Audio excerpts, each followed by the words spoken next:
కాశ్మీర్లో ఉగ్రభూతం మళ్లీ బుసలు కొడుతోంది. అమాయకులపై మారణ హోమానికి తెగబడుతోంది. దీంతో లోయలో కల్లోలం రిపీట్ అవుతుందా అనే భయం పుడుతోంది. మరి ముచ్చటగా మూడోసారి పవర్లోకి వచ్చిన మోదీ ప్రభుత్వం ఉగ్రవాదం అణచివేతపై ఎలాంటి స్ట్రాటజీ అమలు చేయబోతోంది? టెర్రరిస్టులను ఎగదోస్తున్న దాయాది దేశానికి ఎలా కౌంటర్ ఇవ్వనుంది? ఆపరేషన్ కశ్మీర్ పై మరోసారి దృష్టి పెట్టింది కేంద్ర ప్రభుత్వం. గత కొన్నేళ్లుగా ప్రశాంతంగా ఉన్న జమ్మూ కాశ్మీర్లో ఈ మధ్య ఉగ్రదాడుల కలకలం నెలకొంటోంది. జూన్ 9వ తేదీన రియాసీలో బస్సుపై దాడి జరిగిన తర్వాత మరో 3 చోట్ల ఉగ్రవాదులు దాడులు చేశారు. ఈ దాడులన్నీ ఉగ్ర కదలికలు లేని గ్రామాల్లో జరగడం కలకలం రేపుతోంది. దీంతో టెర్రరిజంపై ఉక్కుపాదం మోపేందుకు కేంద్ర ప్రభుత్వం ప్రయత్నాలను ముమ్మరం చేసింది.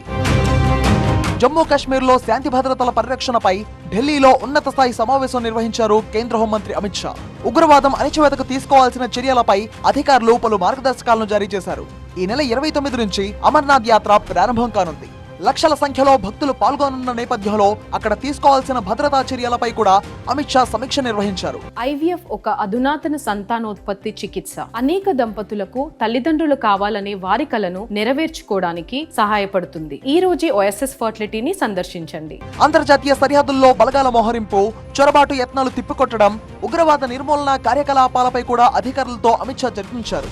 జమ్మూ కాశ్మీర్లో వరుస ఉగ్ర ఘటనలపై ప్రధాని మోదీ కూడా ఇటీవలే సమీక్ష నిర్వహించారు. ఉగ్రదాడులను తిప్పికొట్టడానికి పూర్తి స్థాయిలో భద్రతా బలగాలను రంగంలోకి దించాలని ఈ సందర్భంగా ప్రధాని మోదీ ఆదేశించారు.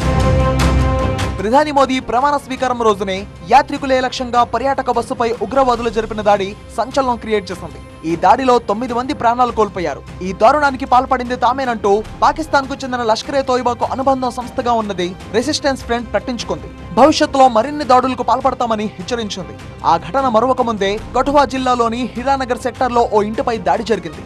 దీంతో భద్రతా బలగాలు చేపట్టిన ఆపరేషన్లో 2 ఉగ్రవాదులు హతమయ్యారు. ఒక సిఆర్పీఎఫ్ జవాన్ అమరుడయ్యారు. దోడా జిల్లాలోని బధర్వా పఠాన్కోట్ రహదారి సమీపంలో ఓ చెక్పోస్ట్ పై జరిగిన దాడిలో రాష్ట్రీయ రైఫిల్స్ కు చెందిన 5 సిబ్బంది, ఒక పోలీస్ అధికారి గాయపడ్డారు. ఇదే జిల్లాలోని మరో ఘటనలో ఒక పోలీస్ అధికారి గాయాల పాలయ్యారు. పూంచ్, రజౌరి ప్రాంతాలతో పోలిస్తే రియాసీలో ఉగ్ర ఘటనలు తక్కువ. కానీ ప్రస్తుతం అలాంటి ప్రాంతాల్లో ఉగ్రవాదులు పంజా విసురుతుండడం ఆందోళన రేకెత్తిస్తోంది. దీంతో అప్రమత్తమైన కేంద్ర ప్రభుత్వం ఉగ్రవాదంపై ఉక్కుపాదం మోపేందుకు చర్యలు చేపట్టింది.